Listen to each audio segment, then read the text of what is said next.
When I spoke at this conference last year, I talked about the state versus private ownership debate of the 60s and 70s and how some industries used to be called natural monopolies: water, telecoms, post, energy, rail, all of which were of course since privatised and broken up.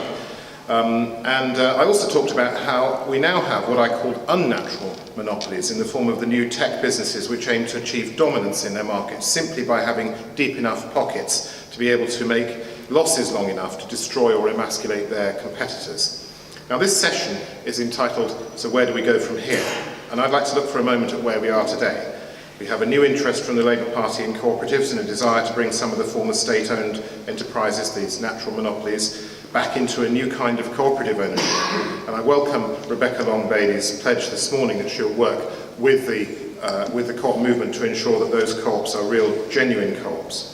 We also face a new gig economy, as we've been hearing from several speakers, and new technology platforms which disintermediate markets in new ways. And we know that these new platforms could contribute to reducing inequality and injustice if they were owned by their stakeholders rather than by Silicon Valley behemoths. We must engage the Labour Party, I think, in talking about how we can tackle these new unnatural monopolies and create cooperatives that can really rival them. We also need governments that are able and willing to tackle the abuse of the new monopolists, to create space for new actors such as co-ops. We've seen transnational organisations like the European Commission take some steps in this direction, and we really need action on this scale because national governments don't have the ability to regulate these new multinationals. So in answer to the question, where do we go from here? I think the answer is we need to be really strategic.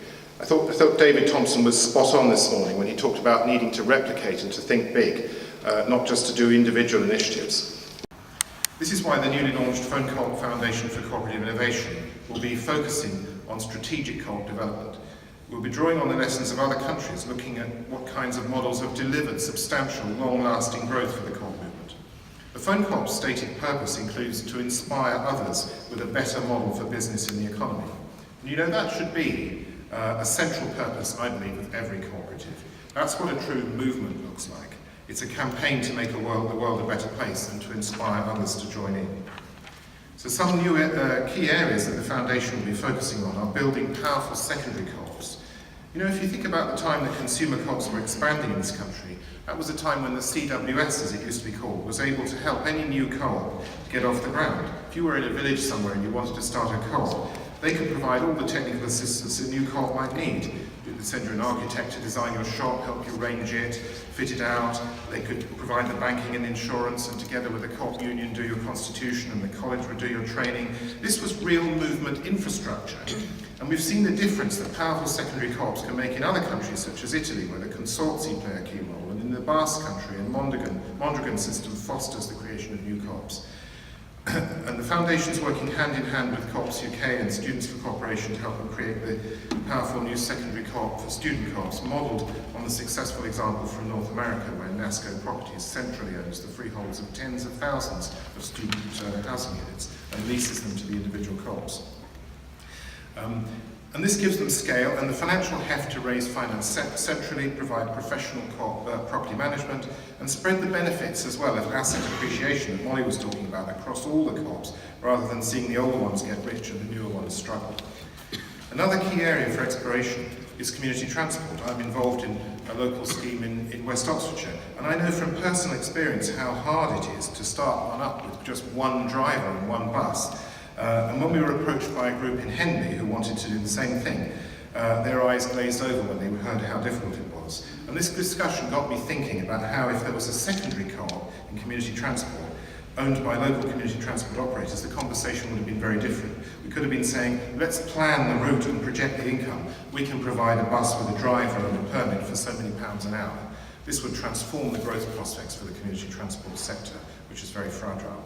And as David Thompson said, we need to learn how to replicate successful co-op models, and I think secondary co-ops could really enable us to do that. And as well as looking at the ways we can overcome the conundrum facing the new platform co-ops, I think we need to explore how co-ops can play a role in cooperativizing areas such as social care and the informal economy. how they can help stakeholders in the so-called gig economy regain their economic power through collective action. And it's not just the workers, you know, Deliveroo, they rip off the restaurants as well. I mean, we ought to be pulling everyone together, perhaps in a multi-stakeholder co-op. And I think the initiative around a co-op university that Scylla Ross talked about last year is really important strategic building block for us, because it does two key things. It provides a real practical cooperative alternative to the increasingly corporate model we see in the university sector, and it would offer many young people a chance to discover cooperation at a key time for them. You know, at the Edinburgh Student Housing Co-op, they have lots of murals and things on the wall, and somewhere it's written in German, "Wann fängt dein Leben an?" And that means, when does your life begin? And I think, you know, we're at a really important moment now. This is when our cooperative life in this country can experience a new birth. The choices we make now will shape the fortunes of corporations in the UK for the next generations. So let's make the right choices and build a cooperative future together. Thank you.